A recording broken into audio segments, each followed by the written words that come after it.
things. That thing there, it's a Lang A. It's just ridiculous. It doesn't fit anything here. And I'm sorry. I'm really sorry. And it makes it complicated for you with the brood and all sorts of things. A question there, because while you're talking, I don't want to disturb you, but we've got one. I'm very disturbed already. Getting any spares, and it's been really difficult because the queen excluder you provide is a plastic one. Yeah. I'm trying to get hold of a 8-frame Langstroth queen excluder. Is a metal one. I can help you with that. All right, okay. That's wonderful, thank you, because I didn't know what to say. Yeah, and there are just, okay, we'll stay with that queen excluder question. One of the problems with the plastic one is they just pull off sort of slowly, and often you can, upset the bees more in that sort of jerky, slow process of getting it off, and which is one reason why people prefer a metal one, is it's sturdy and lifts off more steadily, even if it is glued on a bit. So I met some beekeepers up in Edinburgh who had just put a thin strip all the way around the plastic one, and that gave the plastic enough rigidity for them to come off in one piece rather than in that peeling off sort of a way. So they were pleased with that. I prefer the metal ones because of the roundedness too. I don't like the sharp edges of the plastic. But anyway, we do plastic ones, and it's a bit of a thing. I'm using this as a metaphor for what happened to Cedar and me next. We had to, my dad had been generous in supporting us in just the early prototypes, and patenting and so on isn't very expensive at first, but it was going to add up. So we needed to find some money somehow, like all innovators and inventors do. When you're starting to get it ready for market, then it can be very expensive. And Cedar and I were both a bit scared of having investors looking over our shoulders, and we'd heard so many stories of investors taking over and ruining projects, and Cedar had heard about crowdfunding and had looked into it. I didn't know much about it, so we went along to little seminars together and weekend workshops on crowdfunding and so on to learn more about it. And the advice from the experts, they could only have been looking into it for a few years. It's a fairly new phenomenon, but the advice from these crowdfunding experts was, don't do it. A beehive just doesn't fit the crowdfunding model, and you'll have such problem with freight and so on. But we went ahead. Cedar was very, very keen to do it, and so we went ahead anyway.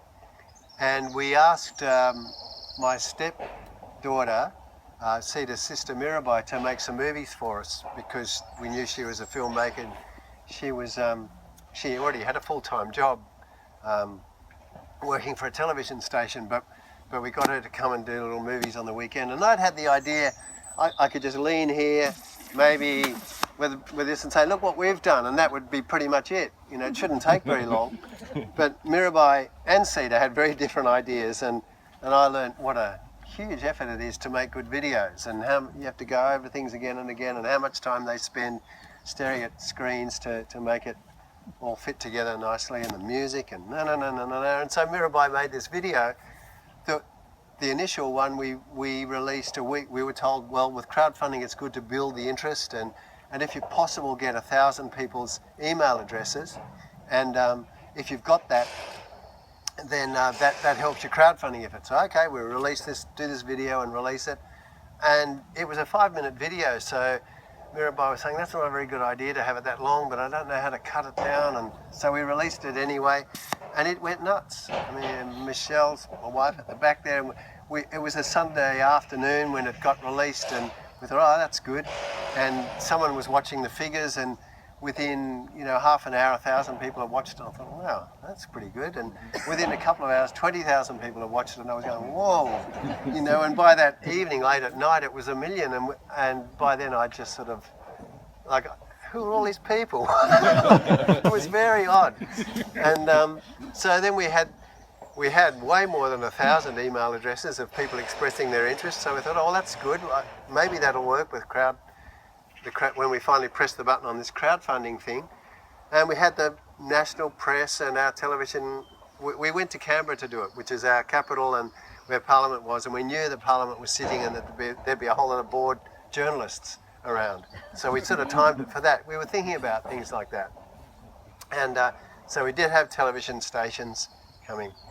And with crowdfunding, you have to set your sort of target, you know, because it's not like buying something or anything like that. People are contributing money and goodwill in a way towards a project that they are hopping on board with you on. It's a lovely thing, and but you have to set a target.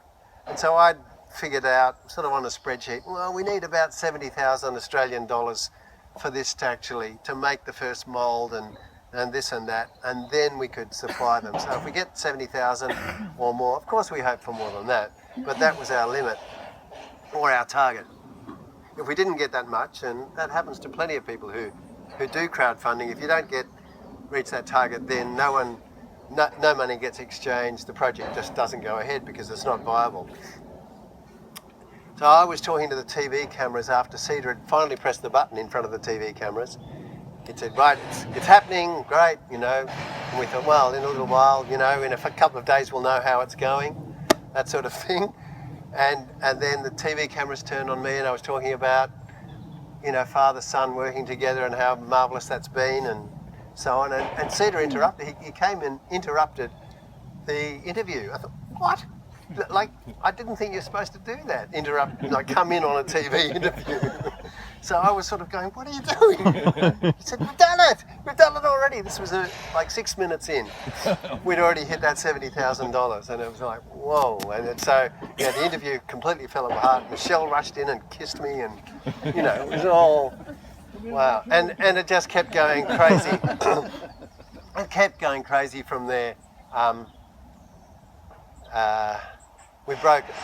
Apparently we broke a whole lot of crowdfunding records of the first one to $1 million, and it just kept rolling and rolling and rolling. And I'm particularly proud somehow that it's an agricultural innovation at base. It's a food-based agricultural one, because when you look at crowdfunding, there's very few of those, if any. They're mainly IT sort of innovations. There's lots of lovely community-based innovations and so on happening with crowdfunding. Anyway, it went incredibly well, and which meant that Cedar and I have had a year of quite a lot of stress. But, you know, stress with gratitude, if there can be such a thing, and wow. So we had millions and millions of dollars and 25,000 orders to fulfill, and we'd had no idea about how long it would take to fulfill the orders. So to cut a long story short, we'd sort of said to people, oh, we should be able to deliver by December. And that was, you know, in February. So we thought, wow, it's nearly a whole year. Surely we can get all of these orders done by then. But we had 125 orders from that many countries, 125 countries. We thought, oh yeah, well, you get it made in Brisbane, that's great. We can do that. We get some sort of factory to make it. And then there's these things called fulfillment companies. We hadn't heard about them, but as we understood, you give them the gear that you want shipped, and you give them the addresses, and that's it. Couldn't be easier. Whoa. Can you lend us a quid? Yeah, well. Okay. Who takes care of quality control for you? Who takes care of quality control? Well, that has been a bit haphazard, because there's a whole big story with quality control, because we had, in that year where we were trying to deliver according to what we said and live up to our word, we were putting enormous pressure on the companies, who were then putting pressure on the employees. And we only found out, you know, a few months ago that one of the woodware companies in America, they had quality control during their day shift, but they had 2 night shifts where no one was there. Yeah, in Oregon. And so quality control has been haphazard, and I'm sorry for that, particularly from that period. I think we've learnt a lot, and yeah, that was tough. So that's sort of the story of crowdfunding. We did get to deliver the last of the crowdfunding orders in the following April, so we were 3 months or more behind, or 3 or 4 months behind for what we said. In terms of crowdfunding, that's not too bad apparently. Some don't make it at all. So, But it did put a rocket underneath us in terms of having to employ all these people, and that's why I'm so grateful for my community of the North Coast, where so many people said, "Oh, I can help," and it turned into a job for them. And so we employ 35 people locally and 2 companies in Brisbane, and the Oregon one's a bit messy at the moment, but maybe something will keep happening there. And and now we're 2 years on. It's a bit more like a regular company. Our bottom line isn't fantastic, but as we sort of mature and get more efficient and so on, it should be okay. Yeah, that's in terms of the company.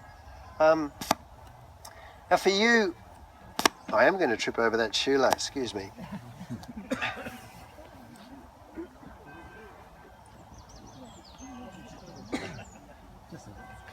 Okay.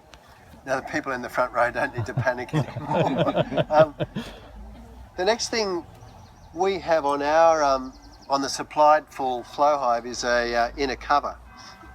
But for you, what do you do with a national? That's an inner cover. Yeah. And that can be used as a feeder? Yeah, one of them. Righto. So there's an inner cover. And for me, that and the roof, just extending the metaphor, is about that company building and and learning about managing that many people and keeping up the spirit of it all and all of the legal stuff that has to be in place and the financial management and so on. So it's sort of it's not as good a metaphor as all the other ones, but that's what the cover and lid is. And we supply an inner cover which is plywood with a hole in the middle, which is another thing that I'm not used to. I'm just used to, do you have lino? Do you call it linoleum? I'm used to a sheet of linoleum and then what we call a migratory cover, which is sort of like that. It's the same size as the hive itself with a metal lid on. And but we supply this one with a hole in the middle. We got told that Americans in particular are used to that. They can feed the bees through it. If they can invert a jar on the hole and the bees will build honeycomb up in that, and then they can take that off and fill that with and sell it as a jar with sort of honeycomb in it. So there were some advantages to the hole, and usually I'll put some insulation over that inner cover. Even though we live in a warm climate, I think insulation's important. And then on our FlowHive, the full thing, there's a wooden roof, which is all about being pretty, but isn't. I think it should be painted rather than varnished, that roof, just so that it's more weatherproof. Yeah, so that, I'm sure I've missed some bits out, but that's the talk. No, I just want to divert a little bit to beekeeping. There's a beekeeper, a very experienced man in Australia who works in agricultural extension and so on in New South Wales, called Doug Somerville, and he says there's 3 essentials to beekeeping. That's your stock, your DNA of your breed, your food, and your pest control, and that's it. And he gets very, very annoyed with all the arguments about, well, it should be, a Ware hive, or it should be, a top bar, or it should be a national size, or he says that's irrelevant. The bees don't care about that. They'll build in your garbage bin, they'll build under your eaves, they'll build down the cavity of your walls. He cares about that breeding, the food, and your pest management. And I like that. It puts flow and so on into perspective. The flow frames are just another beekeeper's tool, and you don't have to use them, but they'll help you with harvesting. And of course, they will make very, very little difference to your disease control, except that you don't have to swap hive parts apart anymore when you harvest. You're not moving things around and possibly mixing them up from hive to hive. But besides that, the flow is a harvesting tool. And beekeeping is all about your husbandry, your care of the bees. And it's why we in Cedar and I care about that. And it's why we're really pleased that we're sort of linking together with clubs all around the world and encouraging the people that are new to beekeeping and are buying our gear to link up with clubs or link up with local beekeepers and learn how to keep bees in the local environment. Because, I mean, firstly, I wouldn't consider myself an expert beekeeper, and secondly, I know nothing about what it's like in the various regions of the UK. So, in fact, it's been wonderful beginning to learn about that. So that encouragement to link with clubs and local communities of beekeepers, and I believe in community building anyway. I think it's just a marvellous thing. So, yeah. I'm trying to think if there was anything in particular else. How are we going for time? I have no idea. I haven't kept track of that at all.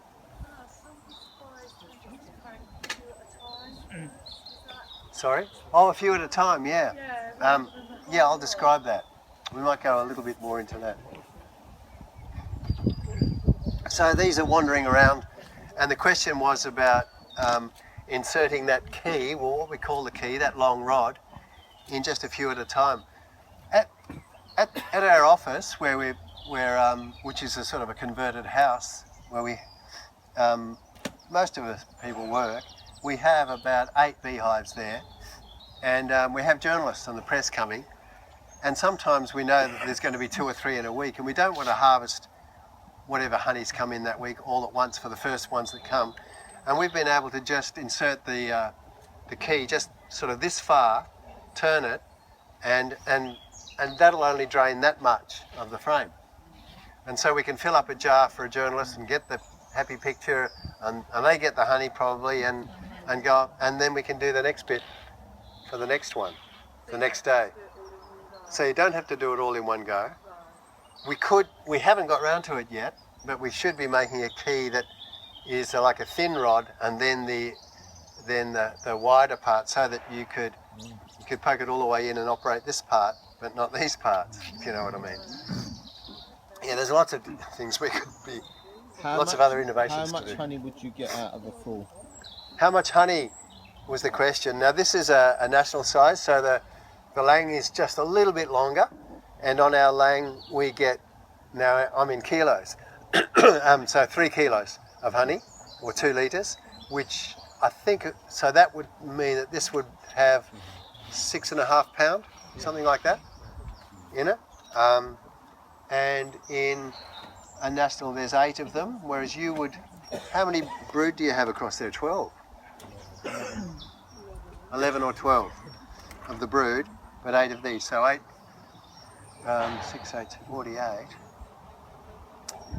So you might go 50 pound of honey. Well, I guess that, I mean, the bees will jam as much honey into a box as you let them, and so whether they've got a whole lot of thinner frames or a whole lot of fatter ones, honey storage, they're very, very flexible with the size of their and depth of their cells. I think a lot of you know that. So, so a super is going to just weigh as much as the bees can jam it full. Sorry, there's you. No. Do you check that the actual, they're all cut?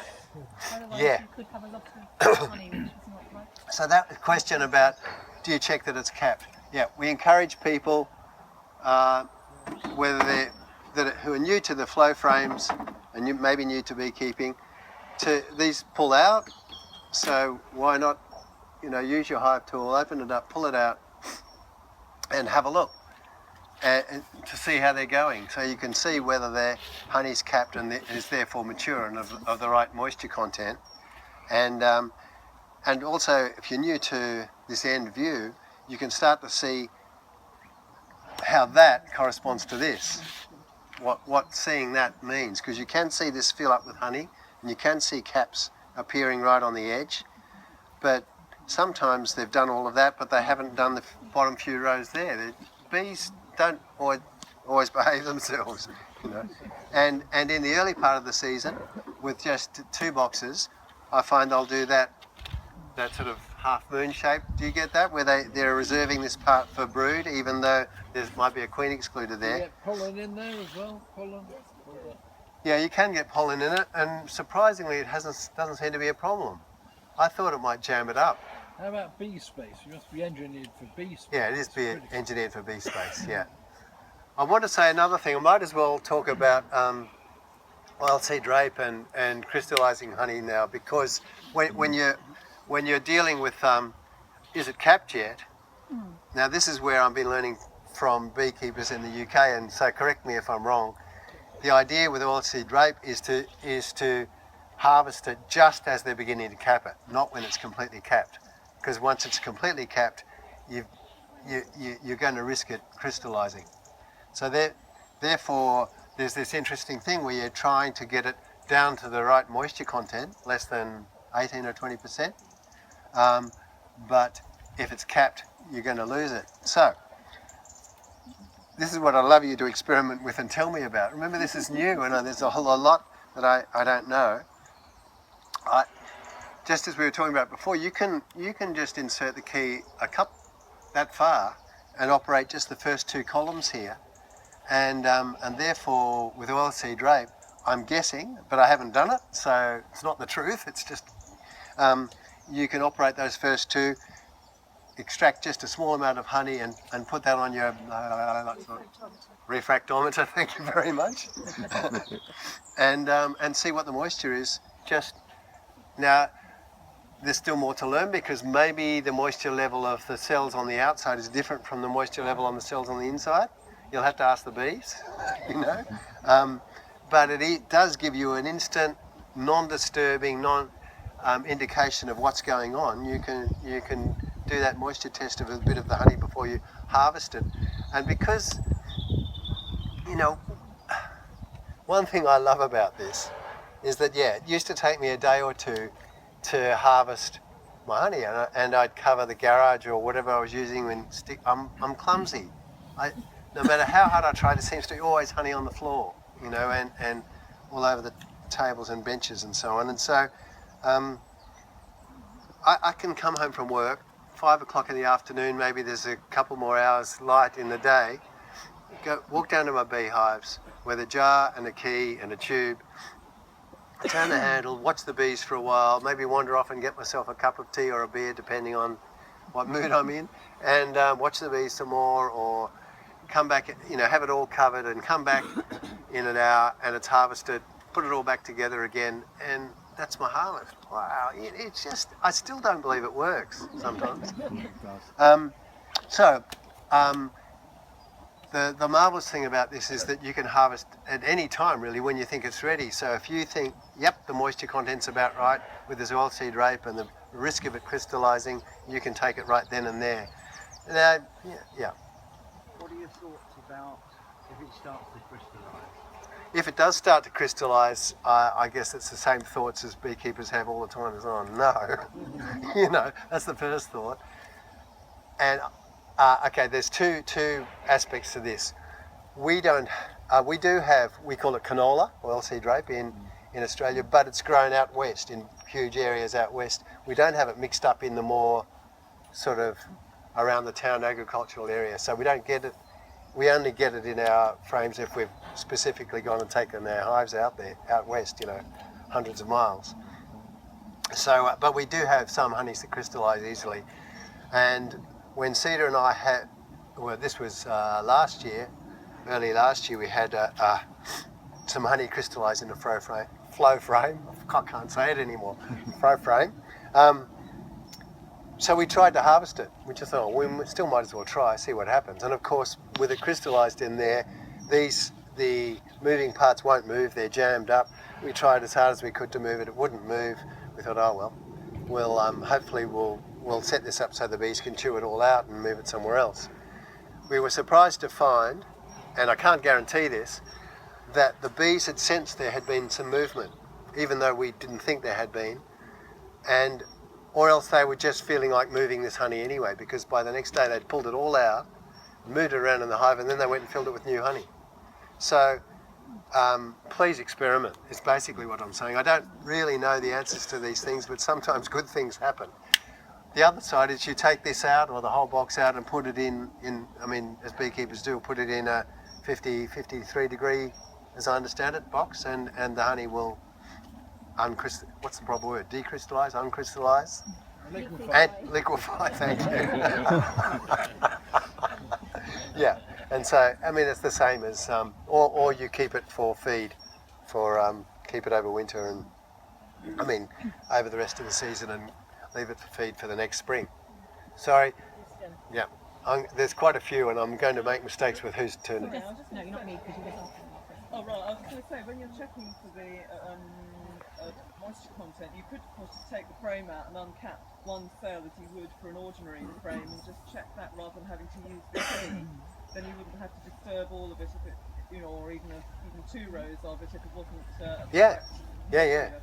So that was just a comment that you don't have to use the key. You could pull it out, as you said, and scrape a little bit off and test that. Yeah, that's right. Because one thing I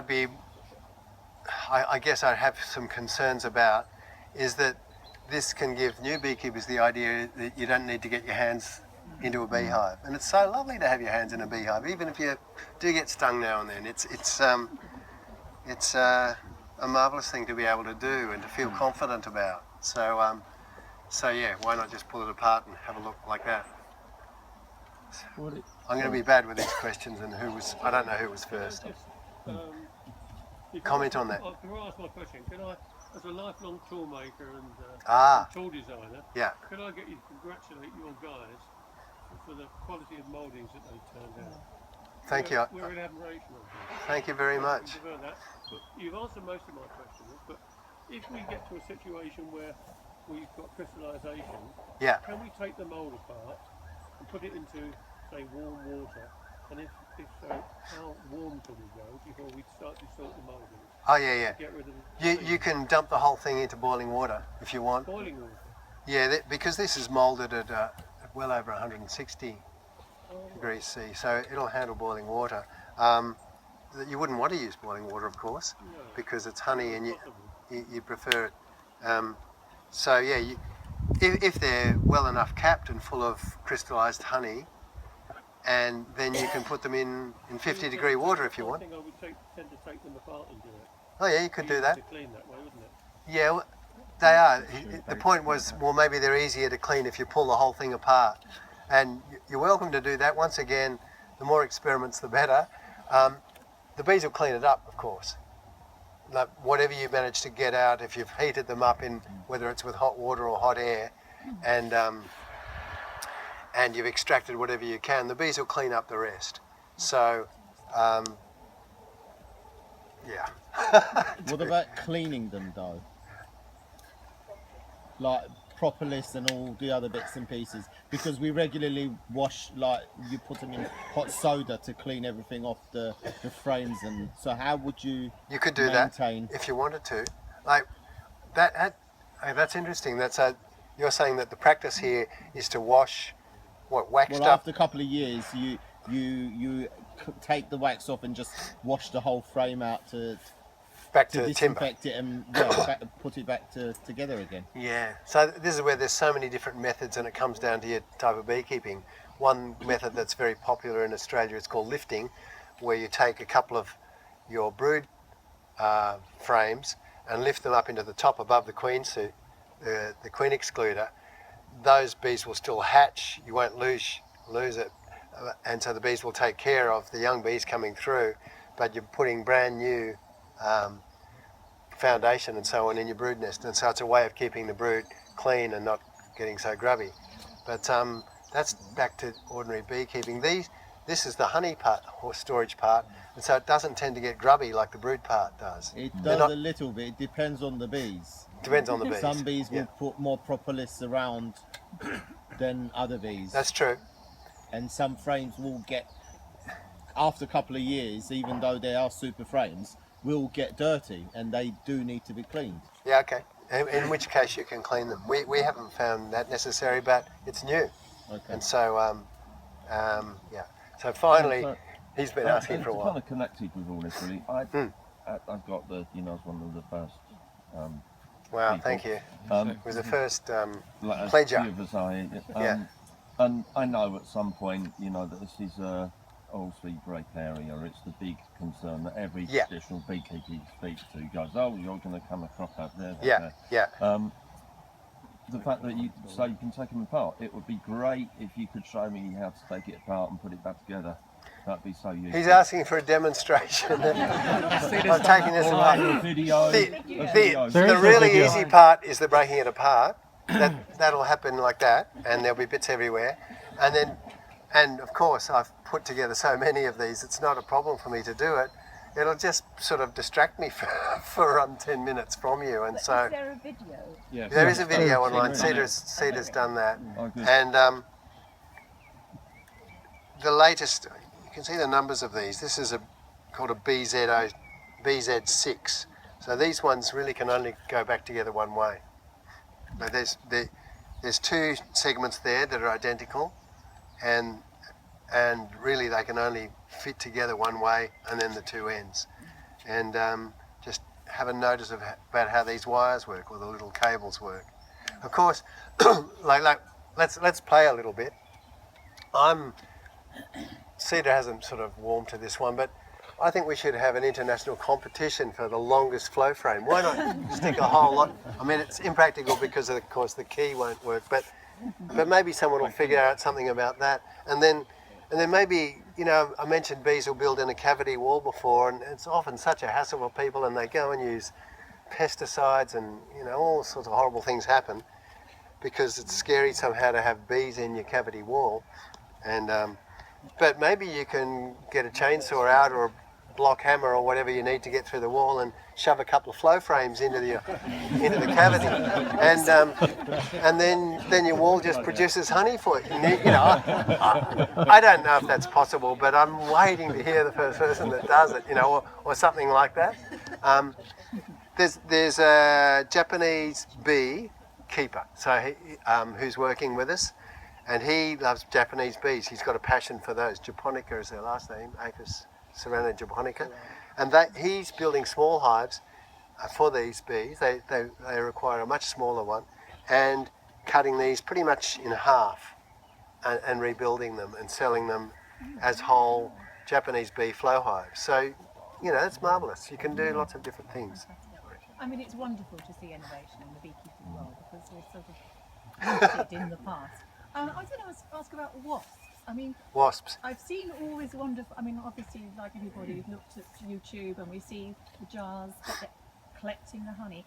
I mean, we have problems here with wasps and robbing other bees coming to rob. Yeah. How do you manage that? Because I never ever see another bee. All the Oh, yeah. We've been so bad. The human, the hands, the jars. No other We- How does it work? I don't know what you do to keep them away. So, did you hear that question? It was about how outrageous our videos are. There's exposed honey, sunny day, little kids playing around, no protection whatsoever, and well, we didn't fake that. That's we found when the bees are on a flow, when there's plenty going on, they're out the front. They don't tend to come around the back. They will when they're hungry, and they'll come very quickly. But most of our videos